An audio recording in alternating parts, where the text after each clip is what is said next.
ഇത് ഞങ്ങളുടെ റൂംമേറ്റാണ്. She's from Russia. ആളായിട്ട് പെട്ടെന്ന് കമ്പനിയായി. സോ ഞങ്ങളെല്ലാവരുടെ പുറത്താവെന്ന് വിചാരിച്ചു. കസാക്കിൽ ഇറങ്ങുമ്പോൾ തന്നെ കാണുന്ന ഒരു സ്ട്രീറ്റാണ്. നമ്മുടെ സ്റ്റേന്ന് കുറച്ച് നടക്കാനുണ്ടായുള്ളൂ. ഓക്കെ, അടുത്ത് ലാംഗ്വേജ് അറിയണ കാരണം പെട്ടെന്ന് തന്നെ ചോദിച്ച് സ്ഥലത്തെത്തി.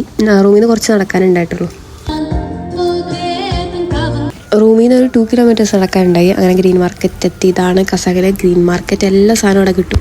സോ ഇതാണ് ഇവിടുത്തെ മിഠായിത്തെരുവ് പോലെ. കണ്ടപ്പോൾ അടിപൊളിയായിട്ട് തോന്നിയായിരുന്നു. കാരണം ഇവർ ഇതെല്ലാവരും കോസ്റ്റ്യൂം പോലെ ഇങ്ങനെ കോഡൊക്കെ വെച്ചിട്ടായിരുന്നു ഡ്രസ്സ് ചെയ്തിട്ടുണ്ടായി. ഇവിടുന്ന് കുറേ ടേസ്റ്റ് ചെയ്യാനെല്ലാം കിട്ടി. ഞങ്ങൾ കുറേ ടേസ്റ്റും ചെയ്തു.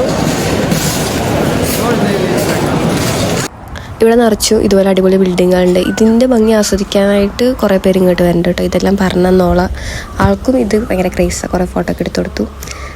ദെൻ കേസ് റൂമിലേക്ക് പോയിട്ടുണ്ടായിരുന്നു. ഞങ്ങൾ രണ്ടാളോടെ പുറത്ത് ആൾക്ക് ഫുഡ് കഴിച്ചിട്ടില്ല. അവൾ ഫുഡ് കഴിച്ച് രാത്രി വരെ ഇങ്ങനെ നടന്ന് അടുത്തുള്ള കുറേ ഏരിയാസ് കവർ ചെയ്ത് നടക്കാൻ പറ്റുന്ന.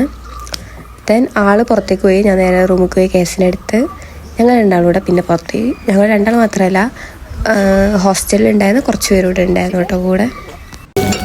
മുളകിന് വരെ ഭയങ്കര ടേസ്റ്റാണ്. എൻ്റെ ലൈഫിൽ ഞാൻ കഴിച്ചിട്ടും ബെസ്റ്റ് ഷവർമ ആയിരുന്നു ഇത്.